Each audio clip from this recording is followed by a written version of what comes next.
Hello friends, welcome back my YouTube channel. Hope so you are fine. I am also fine. आज मैं आपको जिस ड्रामे के बारे में बताने जा रही हूँ, ये ड्रामा बहुत ही इंटरेस्टिंग होने वाला है। तो अगर आपने अभी तक मेरे चैनल को सब्सक्राइब नहीं किया तो काइंडली मेरे चैनल को सब्सक्राइब करें और बेल आइकन को प्रेस करें ताकि आप लोगों को मजे मजे की वीडियोस मिल सके। आज मैं आपको जिस ड्रामे के बारे में बताने जा रही हूँ, ये ड्रामा बहुत ही इंटरेस्टिंग है। इसकी स्टोरी काफी रोमांटिक, फनी और इंटरेस्टिंग है। ड्रामे के मेन लीड का नाम गायोस है, जो की एक बहुत ही अच्छा लड़का है, हर किसी की मदद करने वाला। लोग उसे बहुत प्यार करते हैं क्योंकि वो हर एक को इक्वालिटी की नजर से देखता है। इस ड्रामे की मेन लीड जिसका नाम जेनिफर है, जो कि एक खूबसूरत लड़की है। होप सो कि आप सबको ये ड्रामा काफी पसंद आने वाला है। एपिसोड की शुरुआत में दिखाया जाता है कि झील के किनारे कुछ औरतें बैठकर कपड़े धो रही होती हैं। उनके साथ बच्चे भी शामिल होते हैं। वो सब लोग मिलकर कपड़े धोते हैं और आपस में इंजॉय करते हैं। इधर गायोस बच्चों के साथ मिलकर इंजॉय कर रहा होता है कि तभी कपड़े धोती हुई औरतें उसे नोटिस करती हैं और उसकी तरफ देखकर हंसने लगती हैं। तभी वो मलबूक को आवाज देता है और कहता है, यहाँ पर आओ। जैसे वो उसके कान में बात करने लगता है, दूर बैठी औरत उसे देखती है और कहती है कि अब ये क्या साजिश करने वाला है। तभी वो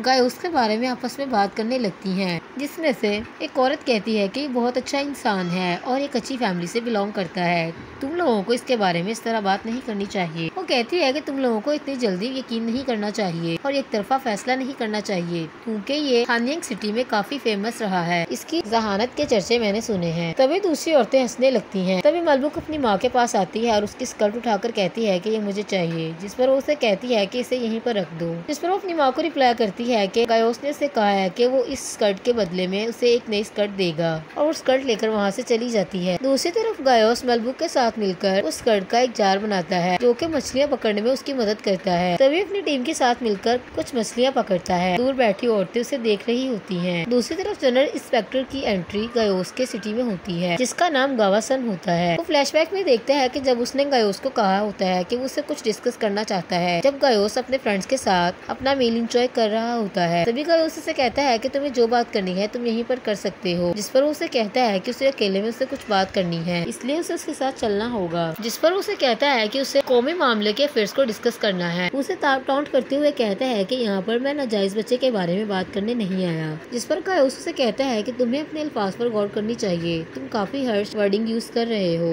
गोवा से कहता है कि तुम्हें इन फजूल कामों में अपना वक्त जाया नहीं करना चाहिए। उसे कहता है कि ये कौमी मामले पर बात हो रही है, ना कि तुम्हारे घर पर। जिस पर गायोस उसे कहता है कि मैं चीजों को मुख्तलिफ नजरिए से देखता हूँ, हमें हर एक की रिस्पेक्ट करनी चाहिए, ना कि उसे निगलेक्ट करना चाहिए। तभी वो दिल में सोच लेता है कि वो गायोस से इस बात का बदला लेगा और उसे सबक सिखाएगा। दूसरी तरफ जैसे ही उसकी एंट्री गायोस की सिटी में होती है, उसके सोल्जर उसका वेलकम करते हैं और उसे बताया जाता है कि उसके रहने का इंतजाम हो चुका है। दूसरी तरफ गायोस फिशेस को पकड़कर अपने होम टाउन की औरतों को देते हुए कहता है कि मुझे उम्मीद है कि तुम सब लोग इससे सेल कर न्यू स्कर्ट्स खरीद सकती हो अगर तुम ऐसा चाहो। औरतें फिशेस को देखते ही उसे कहती हैं कि तुमने इतने कम टाइम में इतनी ज्यादा फिशेस कैसे पकड़ ली। जिस पर वो क्लैप करते हुए कहता है अभी और भी मौजूद हैं। जैसे ही वो क्लैपिंग करता है, बच्चे टोकरियों में मछलियाँ लेकर आते हैं। मछलियों को देखते ही औरतें काफी खुश होती हैं और अपनी अपनी डिश के बारे में सोचने लगती हैं। गायोस उन्हें कहता है कि ये गांव के दूसरे लोगों में भी बांटे ताकि सब लोग मिलकर एंजॉय कर सकें। गायोस उन्हें कहता है कि वो एक बहुत अच्छी रेसिपी को जानता है, अगर वो उसे फॉलो करें तो वो इसका लुत्फ उठा सकती हैं। दूसरी तरफ सब लोग उसकी इंस्ट्रक्शन के मुताबिक फिश को रेडी करते हैं और काफी एंजॉय करते हैं कि तभी उसकी नजर एक बूढ़े आदमी पर पड़ती है, जो कि अपने काम में मसरूफ होता है। वो उसके पास जाता है और उसे कहता है कि क्या वो फिश एंजॉय नहीं करेगा। दूर खड़े जनरल इंस्पेक्टर और उसके साथी गायोस को देख रहे होते हैं। तभी वो एक फिश का बाउल लाकर उसे देते हुए कहता है कि आपको इसे ट्राई करना चाहिए, क्योंकि ये काफी डिसेंट और अच्छे टेस्ट की फिश है। जिस पर वो बूढ़ा आदमी हंसते हुए कहता है कि तुम दूसरों के साथ नेकी कर रहे हो, लेकिन तुम अपने ईमान को नहीं देखते। जिस पर गायोस कहता है कि मैं सिर्फ अच्छी चीज को शेयर करना चाहता हूँ। गायोस कहता है कि लेकिन आप ठीक कहते हैं, मैं कौन होता हूँ दूसरों के साथ नेकी बांटने वाला, लेकिन मैंने एक छोटी सी कोशिश की है। जिस पर वो बुजुर्ग आदमी से हंसते हुए कहता है कि तुम नहीं जानते कि तुम्हारी जिंदगी एक बहुत बड़े जाल में फंसने वाली है। जिस पर गायोस सरप्राइज्ड हो जाता है। ये कहकर बूढ़ा आदमी हंसने लगता है। गायोस पीछे मुड़ता है और उसे कहता है कि इस बात का क्या मतलब है, आप मेरी जिंदगी के बारे में अंदाजा कैसे लगा सकते हैं। तभी पास खड़ी औरतें उसे कहती हैं कि इसकी बात को मत सुनो, अपना टाइम वेस्ट मत करो,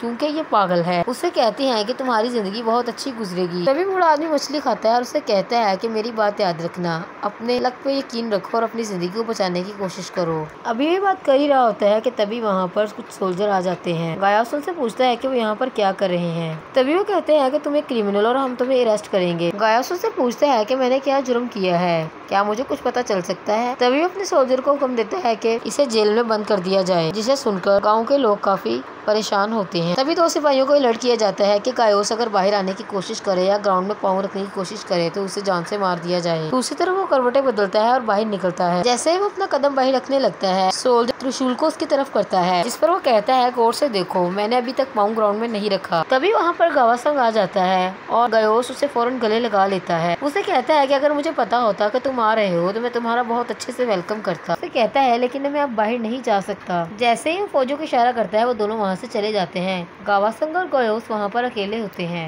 गावासंग उसे कहता है कि तुम बिल्कुल भी नहीं बदले, बिल्कुल वैसे ही हो।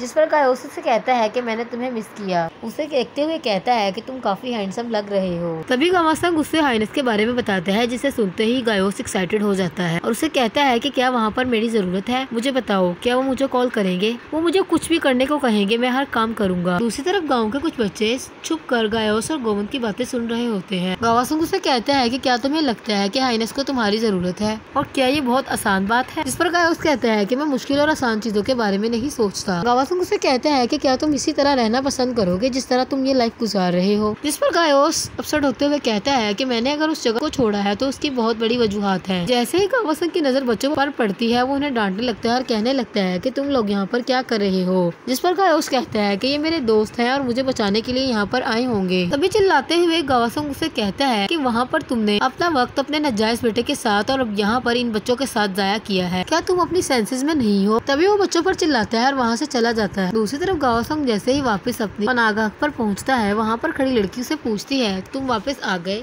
गायोस कैसा है, क्या वो ठीक है? क्या वो हमारे साथ हैनयंग वापस चलेगा? जिस पर गावासंग कहता है कि मैंने अपना वक्त जाया किया, मुझे उस बेवकूफ इंसान से कोई उम्मीद नहीं है। वो कहता है कि हम सूरज की पहली किरण के साथ ही वापस चले जाएंगे। तभी वो उसका हाथ पकड़ते हुए कहती है कि प्लीज मुझे बताओ कि तुम्हारी उसके साथ क्या बात हुई। मयंक उसे कहती है कि तुम प्लीज मुझे एक चांस दो, मैं और गायोस बहुत अच्छे दोस्त हैं और बहुत सालों से एक दूसरे को जानते हैं, मैं उसे वापस जाने के लिए जरूर मनाऊंगी। तभी वो उसका मजाक उड़ाते हुए कहता है कि वो कहता है कि गायोस एक बेवकूफ लड़का है और मैं अब इस बारे में और बात नहीं करना चाहता। दूसरी तरफ गायोस अपने फ्रेंड्स को एंटरटेन करता है और इंसिस्ट करता है कि वो वापस चले जाएं, जिस पर वो सैड हो जाते हैं। एक्चुअली वो गायोस को छोड़कर नहीं जाना चाहते। दूसरी तरफ वो कुछ लिखने की कोशिश करता है तो वो अपने गाँव के बारे में लिखता है, वो वहाँ की खूबसूरती के बारे में लिखता है, जिसे इमेजिन करके वो काफी फ्रेश फील करता है। तभी बार बार उसका ध्यान खाने की तरफ बढ़ता है, उसे भूख लगी होती है। तभी वो अपना पेट पकड़कर वहीं सो जाता है। उसे फ्लैशबैक में वही बूढ़े आदमी की कही हुई बातें याद आती हैं। वो फौरन से उठता है। वो कहता है कि वो खाने के बारे में सोचने से नहीं रुक सकता, इसलिए उसे उस डिश के बारे में लिखना चाहिए जिसकी उसे क्रेविंग हो रही है। दूसरी तरफ गावासंग एक सोल्जर के हाथ में लेटर देता है और उसे कहता है कि इसे मेरे लिए डिलीवर कर दो। तभी उसे वहाँ से जाता मयंक देख लेती है और उसे कहती है कि वो कहाँ जा रहा है। उसे कहती है कि मैं तुम्हारा लेटर नहीं देखूंगी। उसे धमकी देते हुए कहती है कि अगर मैं चाहूँ तो तुम्हें कड़ी से कड़ी सजा करवा सकती हूँ, इसलिए अगर तुम्हारी नीयत अच्छी है तो लेटर मुझे दे दो, ये बात हम दोनों के दरमियान में रहेगी। तभी वो लेटर उसे देने लगता है। दूसरी तरफ गायोस अपनी हुई लिखी हुई डिशेस को देखकर कहता है कि मुझे यकीन नहीं होता कि ये रेसिपीज मैंने ही लिखी हैं और मैं ये खाना चाहता हूँ। दूसरी तरफ रात के वक्त जैसे ही उसकी आंख खुलती है, वो बाहर से आवाज देता है और कहता है कि क्या यहाँ पर कोई है, लेकिन उसे किसी की आवाज नहीं आती। तभी वो बाहर जाता है तो सामने एक लड़की लिहाफ को ओढ़े हुए खड़ी होती है, जिसे देखकर वो डर जाता है। तभी वो उसे कहती है कि मैं माइचंग हूँ मेरे सरदार। वो उसे कहता है कि तुम यहाँ पर क्या कर रही हो? कहता है कि हमें गार्ड देख सकते हैं। जिस पर माइचंग कहती है कि वो डायरेक्टली गायोस से मिलना चाहती थी।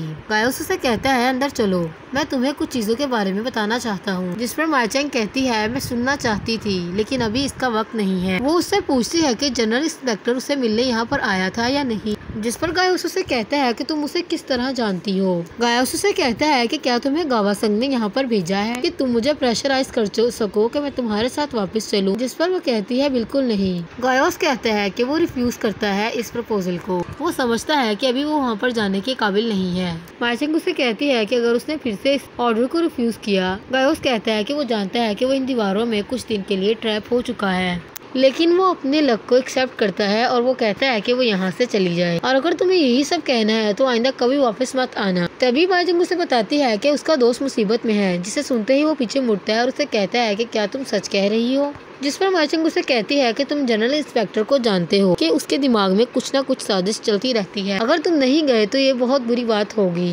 गायोस कहता है कि गावासंग ऐसा नहीं कर सकता, वो मेरे दोस्त के खिलाफ साजिश कैसे कर सकता है। जिस पर माइचेंग कहती है कि मैंने अपनी आंखों से देखा है। वह गायोस के लेटर के बारे में बताती है। तभी गायोस वहाँ से भाग जाता है। माइचेंग उसे आवाजें देती हुई उसके पीछे भागने लगती है कि तभी वहाँ पर गार्ड उसे पकड़ लेते हैं। तभी कावासुंग को खबर पहुँचती है कि गायोस वहाँ से भाग चुका है। वो पूछता है कि ये सब कैसे हुआ, जिस पर वो कहता है कि ये सब माइचेंग ने किया है। माइचेंग उसे कहती है कि मैंने तुम्हारी ख्वाहिश के मुताबिक गायोस को इंसिस्ट करने की कोशिश की और उसे इस लेटर के बारे में बताया। जिस पर कावासुंग उसे कहता है कि क्या तुम जानती हो बेवकूफ लड़की के तुमने क्या किया, तुमने सच में गायोस को मारने की कोशिश की। उसे कहता है कि अब गायोस मेरे मंसूबे के बारे में जान चुका है, इसलिए मैं उसे जिंदा रहने की इजाजत नहीं दे सकता। तभी माइचेंग उसके सामने गिड़गिड़ाने लगती है और उसे कहती है कि वो ऐसा मत करे। कावासुंग उसे कहता है कि तुम्हें अपनी जिंदगी के बारे में फिक्रमंद होना चाहिए। दूसरी तरफ गार्ड जैसे ही उसका पीछा करते हैं वो उस तक पहुँचते हैं और उसे मारने की कोशिश करते हैं। जैसे ही उसे मारने लगता है उसके कानों में एक अजीब सी आवाज गूंजने लगती है, जिस पर वो अपने कानों पर हाथ रखने लगता है जो सुनने के काबिल नहीं होती।